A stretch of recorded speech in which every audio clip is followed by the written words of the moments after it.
الحمد لله رب العالمين، الصلاة والسلام على أشرف الأنبياء وسيد المرسلين وعلى آله وصحبه ومن تبعهم بإحسان إلى يوم الدين. أما بعد، فأعوذ بالله من الشيطان الرجيم. فمن زحزح عن النار وأدخل الجنة فقد فاز وما الحياة الدنيا إلا متاع الغرور.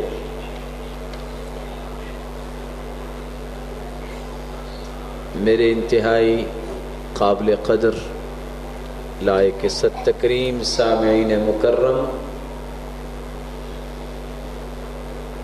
اللہ رب العزت نے ہم سب کو پیدا کیا اور پھر ہماری رشد و ہدایت کے لیے اللہ رب العزت نے انبیاء کرام علیہم الصلاۃ والسلام کا ایک تسلسل قائم فرمایا. ہر نبی اور پیغمبر نے اپنی قوم و ملت کے ہر فرد کو جہنم سے بچنے کے اور جنت میں جانے کے راستوں سے آشنا کیا، اور یہی وہ کامیابی اور کامرانی ہے جس کو قرآن مجید نے بیان کیا ہے کہ جس کو جہنم سے بچا لیا گیا اور جنت میں داخل کر دیا گیا وہ سب سے بڑا کامیاب ہے. اللہ رب العزت ہم سب کو کامیاب بنائے. بہت بڑا احسان عظیم اللہ تعالیٰ نے ایک اور بھی کیا کہ رسول اللہ صلی اللہ علیہ وآلہ وسلم کی زبان مقدس سے امت کے لیے ایسے پیغامات نکلوائے جن کی روشنی میں زندگی گزارنے والا جہنم سے بچ سکتا ہے. آج کی اس مجلس میں ہم انہی راستوں کو بیان کرنا چاہتے ہیں جن سے جہنم سے بچا جا سکتا ہے، اور ان راہوں کے متعلق بھی بیان کرنا چاہتے ہیں جن راہوں پہ چلنے سے انسان جہنم کا ایندھن بن سکتا ہے. نسأل اللہ السلامۃ والعافیہ. اللہ رب العزت ہم سب کو محفوظ فرمائے. رسول اللہ صلی اللہ علیہ وآلہ وسلم نے سب سے پہلا طریقہ جو بیان کیا ہے جس سے انسان جہنم کا ایندھن بنے گا، وہ طریقہ، وہ راستہ شرک کا راستہ ہے. من مات وهو يدعو لله ندا دخل النار. جس شخص کو اس حال میں موت آئے کہ وہ اللہ رب العزت کے علاوہ کسی اور کو بھی اپنی عبادت کا مستحق سمجھتا ہو اور اس نے توبہ نہ کی ہو تو اس کا ٹھکانہ جہنم. ایک مسلمان کا یہ عقیدہ تو ہونا چاہیے کہ اللہ رب العزت اپنی ذات میں، اپنی صفات میں یکتا اور اکیلا ہے.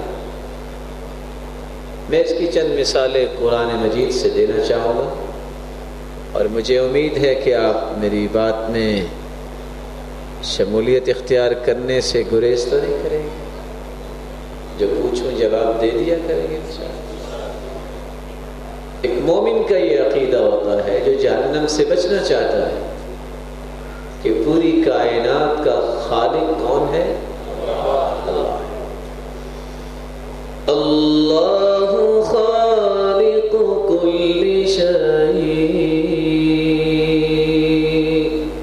وهو على كل شيء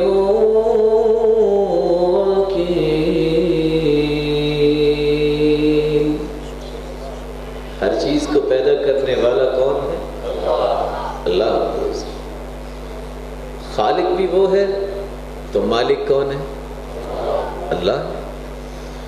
تبارک الذی بیدہ الملک وهو على كل شيء قدیر۔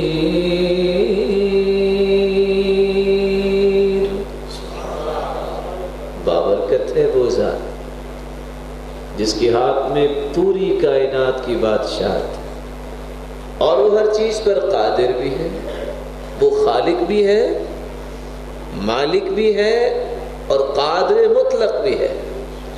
کتنی بڑی قدرتوں والا ہے۔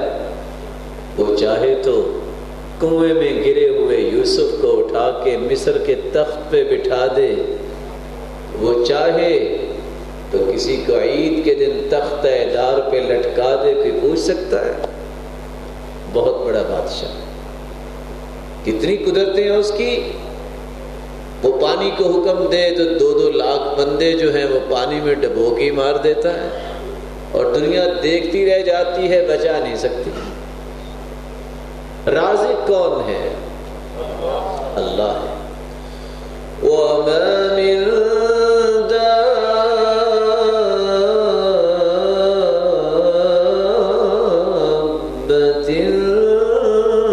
فِي الْأَرْضِ إِلَّا عَلَى اللَّهِ رِزْقُهَا وَيَعْلَمُ مُسْتَقَرَّهَا وَمُسْتَوْدَعَهَا كُلٌّ فِي كِتَابٍ مُبِينٍ۔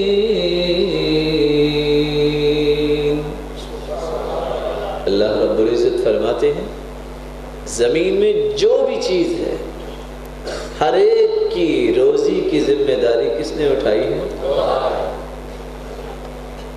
جس کا ذمہ دار اللہ رب العزت بن جائے اس کو پریشانی کی ضرورت ہے؟ اور سوچنے کی بات ہے اگر کتا بھی کھا رہا ہے، خنزیر بھی کھا رہا ہے تو اللہ کے سامنے جھکنے والا نمازی بھوکا رہ سکتا ہے؟ یقین کی بات ہے۔ اور یہی یقین حسن بصری رحمۃ اللہ علیہ کے پاس تھا۔ کسی نے پوچھا کہ آپ کو جب بھی دیکھتے ہیں مسکراتے ہی رہتے ہیں، دنیا بڑی بڑی پریشانیوں میں ڈوبی ہوتی ہے، آپ ہر وقت حشاش بشاش ہی رہتے ہیں، مجال ہے کبھی آپ کے چہرے پہ برونقی دیکھی ہو، قلق دیکھی ہو، سبب کیا ہے؟ کہا میرے بھائی 4 راز ہیں۔ کتنے؟ علمت بأن رزقی لن یأخذہ غیری فاطمئن قلبی لہ۔ لوگوں کو شاید یقین نہیں، میرا تو یقین بن گیا ہے جو رزق میرا ہے وہ مجھے ہی ملے گا، کسی اور کو نہیں مل سکتا، میں مطمئن رہتا ہوں۔ اور حقیقت بھی یہ ہے کہ بندے کی پریشانی کی 2 وجہ ہیں۔ کتنی وجہ ہیں؟ یہ سمجھ آ جائے پریشانی ختم۔ پہلی وجہ اِنَّا كُلَّ شَيْءٍ خَلَقْنَاهُ بِقَدَرٍ۔ اللہ رب العزت فرماتے ہیں ہم نے ہر ایک چیز کا اندازہ لگایا۔ بندہ پریشان کب ہوتا ہے؟ جب کہتا ہے اللہ نے جو لکھا ہے مجھے اس سے زیادہ مل جائے۔ مل سکتا ہے؟ اندازے کس کے سچے ہیں؟ اللہ کے سچے۔ یہ پریشانی ہے۔ جب بندہ کہ الحمدللہ جو اللہ نے لکھا تھا وہ مل کے رہے گا، پریشانی کی بات ہی کرے۔ اور دوسری بات قد جعل اللہ لکل شیء قدرا۔ اللہ نے ہر ایک چیز کا ایک وقت مقرر کیا ہے۔ بندہ کیوں پریشان ہوتا ہے؟ کہتا ہے وقت سے پہلے ہی مجھے مل جائے۔ مل سکتا ہے؟ کس کا فیصلہ نافذ ہوگا؟ یہ 2 باتیں کسی کی سمجھ میں آ جائیں پریشانی ختم ہو جاتی۔ تو حسن بصری کیا کہہ رہے ہیں؟ لوگوں کو یقین نہیں ہے، مجھے تو یقین ہے جب بچہ 4 ماہ کا ہوتا ہے، ابھی دنیا میں نہیں آتا، یؤمر ب4 بکتب اجل ورزق، اللہ تعالیٰ لکھ دیتے ہیں اس کا اتنا رزق ہے، اتنی زندگی ہے، پھر کوئی پریشانی کی بات ہے؟ پریشان وہ ہوتا ہے جو قرآن و سنت کی ان باتوں کو سمجھتا نہیں ہے۔ دوسرا راز، علمت بأن عملی لن يقوم به غیری فاشتغلت به۔ لوگوں کو شاید یقین نہیں ہے، مجھے تو یقین آ گیا ہے، میرا کام میں نہیں کرنا۔ یہ نہیں ہو سکتا کہ میں کہوں بھائی تم میری ظہر کی نماز پڑھ دو، تم بھائی عصر کی نماز پڑھ دو، میں نے اپنی نماز خود ہی پڑھنی ہے، اس لیے میں عبادت میں لگا رہتا ہوں، مجھے پریشانی کی باتیں سوچنے کا موقع ہی نہیں ملتا۔ تیسری بات، وعلمت بأن اللہ مطلع علی فاستحییت ان اقابلہ علی معصیہ۔ لوگوں کے اندر یہ بات نہیں ہے، اس لیے وہ نوجوان سمجھتے ہیں کہ باپ بھی سو گیا ہے، ماں بھی سو گئی ہے، چٹکی لگائی کمرے کی، ٹی وی کھول لیتے ہیں، ڈش چل رہی ہے، کیبل چل رہی ہے، اور آج کل تو ایک مصیبت کمپیوٹر بھی آیا ہوا ہے، نہ جانے کس کس سائٹس پہ جا کے کیا کیا دیکھتے ہیں، لیکن اس مسکین کو پتہ نہیں ہے کہ وہ ذات ہے جو دلوں میں اٹھنے والے جذبات سے بھی واقف ہے۔ کتنا علم ہے اس کا، کتنی قدرت ہے اس کی، اگر کسی کو پتہ چل جائے تو جرت نہیں کرتا برائی سے۔ علمت بأن اللہ مطلع علی فاستحییت ان اقابلہ علی معصیہ۔ مجھے یقین ہو گیا ہے کہ ایک ایک پل پہ وہ مطلع ہے، اس لیے میں گناہ ہی نہیں کرتا۔ اگر گناہ کرتے کرتے موت آ گئی تو کس منہ سے اللہ کا سامنا کرو؟ اللہ کا کتنا علم ہے۔ آپ میں سے کس کس کے گھر میں درخت لگا ہوا ہے؟ لگا ہوا کسی کے گھر میں درخت؟ ہاتھ تو کھڑا کرے گا۔ پتا اس درخت پہ پتے کتنے لگے ہوئے ہیں؟ اللہ آج سولر سسٹم کی بات کرتے ہیں، اللہ رب العزت نے جتنے درختوں پہ پتے لگائے ہیں ہر پتا ایک سولر سسٹم ہے، ہر پتا اسی سے ہی بنا ہے نا سولر سسٹم۔ دنیا کی کیلکولیشن کا نظام اکٹھا کر لو، ویسے کوئی بتا سکتا ہے کہ امن آباد میں کتنے درخت ہیں؟ جواب تو دے دے۔ اللہ کوئی نہیں بتا سکتا، لیکن قرآن کیا کہتا ہے؟ وَمَا تَسْقُطُ مِن وَرَقَةٍ إِلَّا يَعْلَمُهَا۔ کل کائنات میں جتنے درخت ہیں ایک پتا بھی ان سے گرتا ہے تو کس کو پتا ہے؟ اللہ کو پتا۔ تو پھر انسان کیسے سمجھتا ہے کہ کون دیکھ رہا ہے؟ عبداللہ بن مسعود رضی اللہ تعالیٰ عنہ پہاڑ کے پاس سے گزر رہے تھے، بکریوں کا چرواہا اس کو بلایا، ادھر آؤ، کہتے ایک بکری میں خریدنا چاہتا ہوں۔ کہتا ہے نہیں، اجازت نہیں۔ کہا کس کی اجازت؟